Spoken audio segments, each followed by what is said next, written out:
রাত বাজে হচ্ছে 11:51।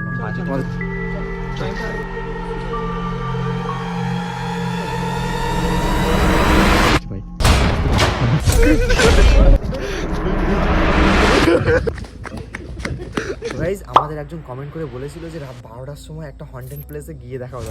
ঘড়ির কাঁটায় রাত বাজে হচ্ছে 11:51। তো গাইস তারপরে আমরা 3 বন্ধু মিলে বেরিয়ে পড়ি বাইকে করে এবং অনেকক্ষণ বাইক চালানোর পরে আমরা পৌঁছে গেলাম একটি পুরনো হসপিটালের সামনে। গিয়ে দেখি গেটে তালা লাগানো থাকায় আমরা গেট ডিঙিয়ে ঢুকে পড়লাম। আর গাইস ভিতরে ঢুকতেই আমাদের যেন মনে হলো একদম একটা ছমছমে আবহাওয়া আমাদের গায়ে লাগছে। আর গাইস তোমরা এখানকার দেয়াল এবং গাছপালাগুলো দেখে বুঝতেই পারছো যে জায়গাটা কতটা ভয়ঙ্কর হতে পারে। এই অবধি তো সবকিছু ঠিকই ছিল, তারপরে আমরা বেশি একটু ভিতরে ঢুকে এক্সপ্লোর করার চেষ্টা করেছিলাম। ঠিক তখনই আমাদের চোখের সামনে পড়ে এই রকম একটি জিনিস, যেটা দেখার পরে আমরা আর ওখানে এক মুহূর্ত থাকতে পারিনি। তো গাইস এই বিষয় নিয়ে একটি ফুল ভিডিও আমার ইউটিউব চ্যানেলে দেওয়া আছে, তোমরা অবশ্যই আমার বায়ো থেকে গিয়ে দেখে আসতে পারো, অথবা নিচে দেওয়া নামটা ইউটিউব চ্যানেলে সার্চ করলেই চলে আসবে। তো গাইস তোমরা যদি কোনো রকম চ্যালেঞ্জ বা ডেয়ার দিতে চাও সেটা কিন্তু অবশ্যই কমেন্ট বক্সে লিখে দিও। তোমাদের সাথে দেখা হচ্ছে নেক্সট কোনো ভিডিওতে। এখনকার মতো টাটা।